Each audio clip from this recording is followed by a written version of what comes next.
Hello YouTube, this is Dutch Bushcraft Knives, and today I'm going to build myself the Enzo Trapper Kit in Elmax. You can buy these completely polished and good to go. You can buy a build-it-yourself kit with the skills already formed, and you have them where you only get the skills unformed and that you have to make the shape yourself. So this is what I got. This is the Enzo Trapper Elmax kit, and I went for the ivory micarta because I really like the kind of classy looks to it, and I think this will be a beautiful knife. It comes with these red liners, really love it. I really like red liners. It comes with these bolts. I think they are called Corby bolts, I'm not sure. It comes with the sheath, a good quality leather sheath, and of course the blade, which already looks very nice as it is. So yeah, I'm going to start forming these liners to fit on here, and then I will glue everything together, and then it's just polishing. Easy as that. And you can save yourself quite a lot of money by buying a kit instead of the complete knife. And yeah, you can learn something from it. You can learn, especially when you're a beginner at handle making or wood making things from wood. This is an excellent starting point, because you already get all the materials formed as they need to be, and it's just finishing the product. So I really like that. Right, so I'm going to draw around the scales on the liners.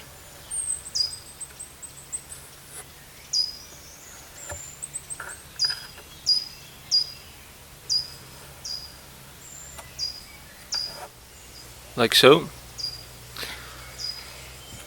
Alright, same for the other side,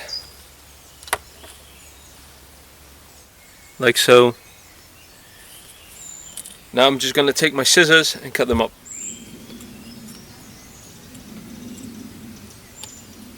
You better cut a bit outside of the lines than inside the lines, because you can always remove a little bit more. So there we have it.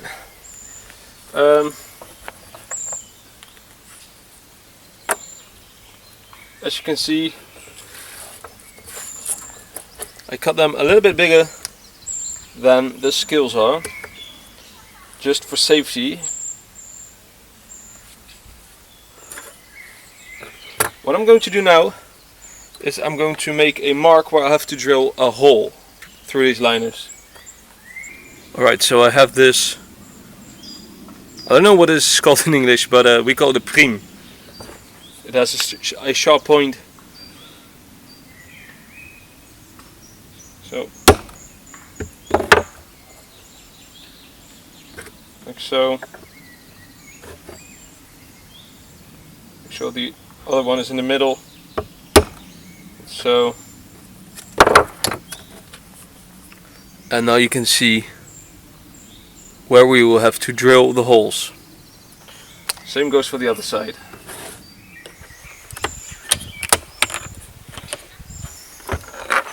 This is my Makita arsenal.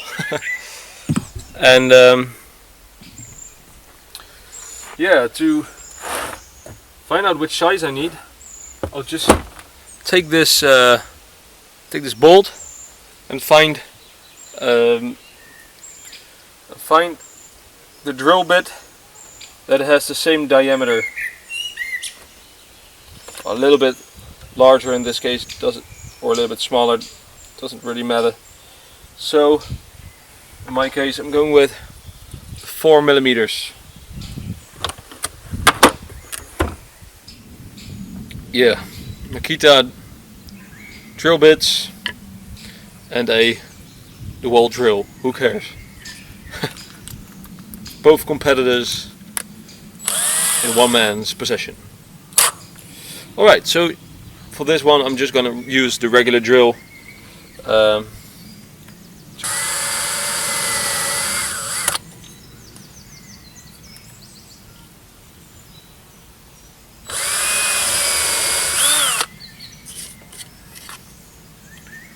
There you go. Alright, so 4mm was a bit too small, so I'm going with 5mm. I always like to play it safe. You better start off small and find that it's too small, then start off too big and find out that you made a too large hole. Now it fits this bolt perfectly, as you can see. So let's do it with the other side. Alright guys, this is knife making made easy. This is so much fun to do because you don't have to really worry about doing it wrong, because it's just so easy. First of all, I'm going to get rid of these drill plastic leftovers from the drilling, using just a chisel.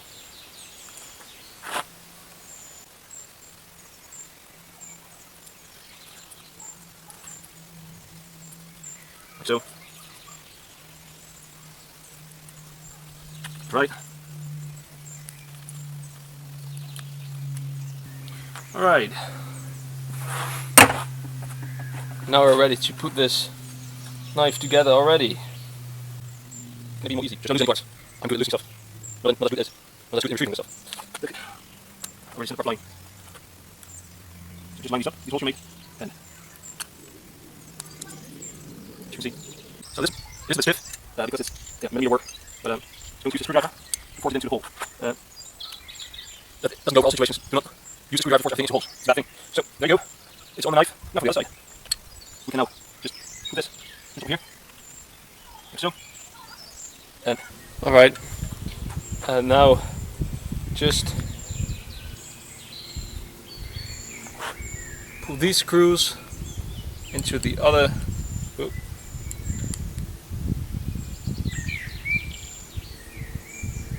The other side, like so.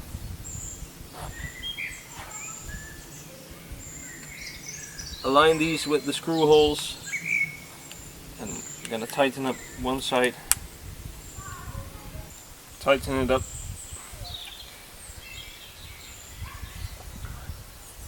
Alright, as you can see, we have checked if everything fits into place, and yes, we're gonna tear it apart now again, because we need glue. This isn't enough. We need epoxy, and that is the only thing you need to buy yourself in this whole knife kit. So before we can finish this knife, I'm going to put epoxy on this, and yeah, gotta wait until tomorrow, and then I'll finish up the blade, finish up the handle. So we do know that everything fits right now, and you can choose to align these liners now with the skills before you put epoxy on, if you like. And that is what I'm going to do right now. So tip, before you start off doing things right now, before you start finishing the handle or whatever, put some tape around the knife itself. Protect it from both the epoxy we're going to use and from cutting yourself. So this doesn't need to look fancy or whatever.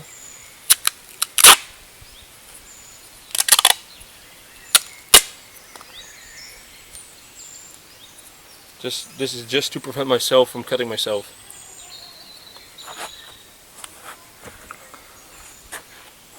And I'm just taking this Makita Stanley knife and just start to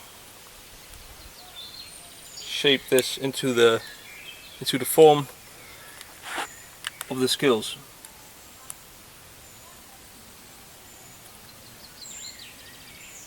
It still doesn't need to be exact, because we're going to use sandpaper, because these skills are also a bit larger than the tang.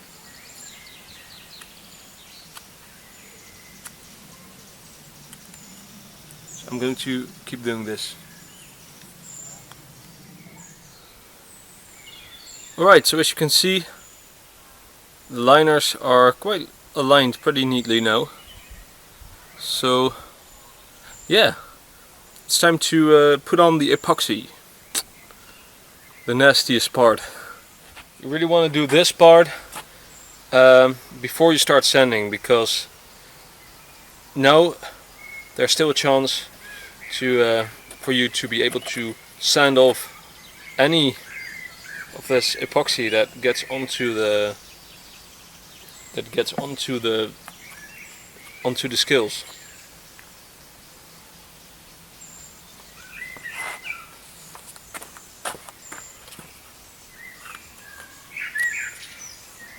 This is a 2-component epoxy. I think this is used for boats and stuff like that. So we need 60% of this, 40% of this, the hardener. And I always do this just on feeling. Pour them next to each other. And most of the times it works. Gonna mix it up. Mix it up.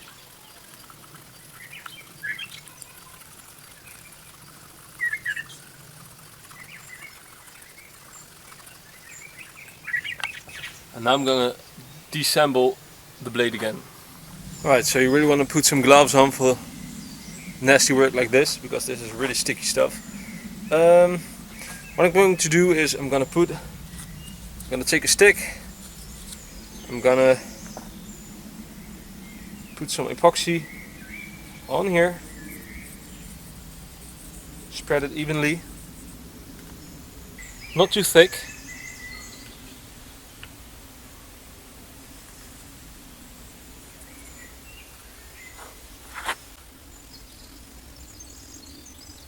I'm also taking these sides of these bolts with epoxy. And now I'm just going to layer these up one another.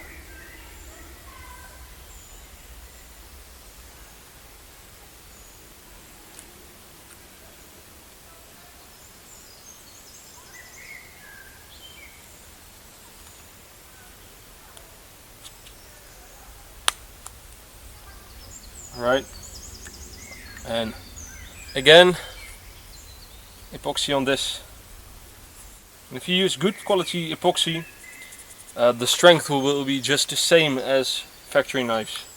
And if you want to really abuse your knife or use your knife quite hard, it is really important to take some extra care.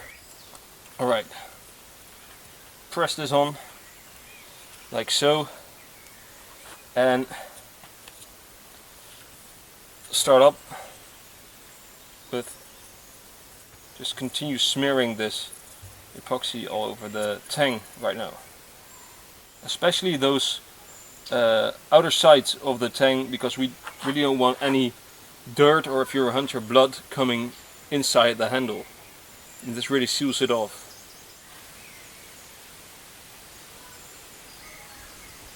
Now be careful not to fill those holes with epoxy where the screw has to go in. Alright, it's time to put it all together.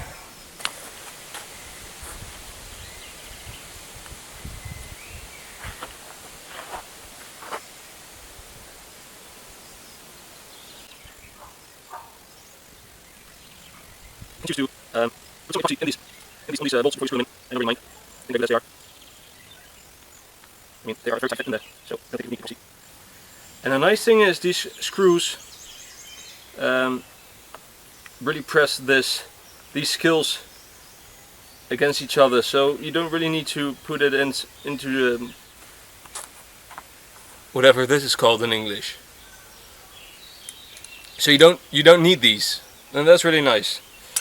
Alright, I'm gonna wipe off all the excess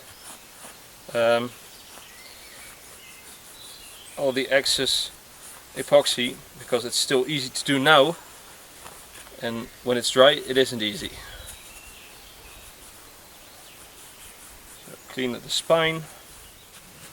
So we're done with the knife for today, and we're gonna let this dry. It needs to dry about 4 to 8 hours depending on the weather, and sometimes it even needs, in my experience, it even needs 20 hours plus if it's really cold or moist.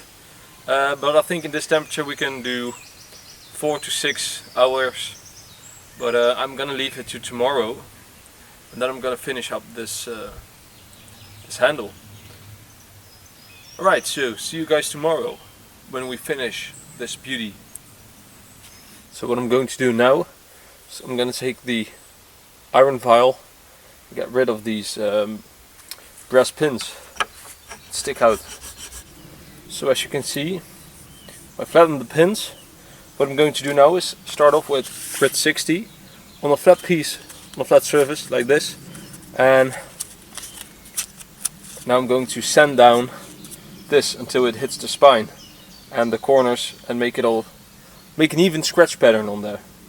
And then I can up the grit to 180 grit, 400 grit, 1000 grit, and I'll see what it looks like after 1000 and then decide if I go even higher than that. So yeah, let's start off.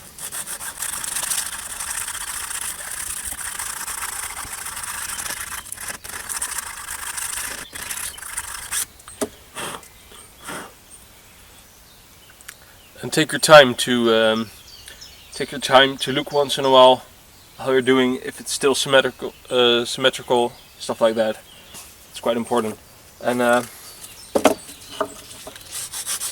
these corners without a flat surface, just keep it round.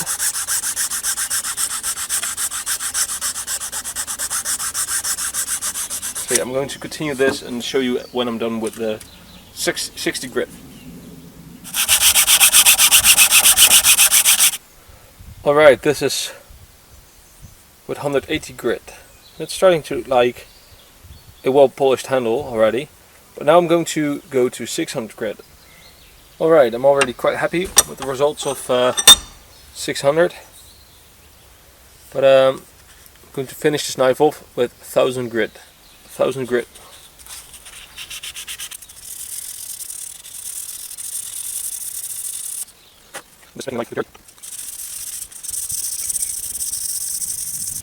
So we're done with the 1000 grit, and quite happy, but the downside to this white micarta, to this ivory micarta, is that it is nearly impossible to make it perfectly white, because on microscopic level this material can't be made 100% flat. So it will always have some microscopic gaps in there, and yeah, steel particles from the brass will fill up in there and yeah, make it look a little bit blackish, dirty. But yeah, I'm gonna cover it with beeswax now, so this handle will be protected from the elements in the future. So I have some Carnauba beeswax here, and yeah.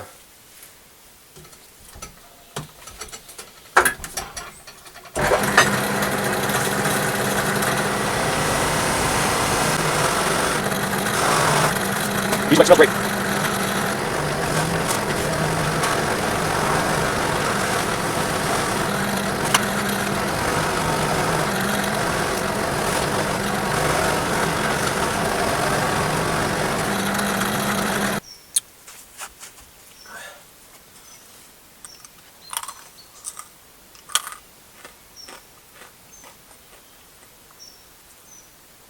Alright YouTube, this knife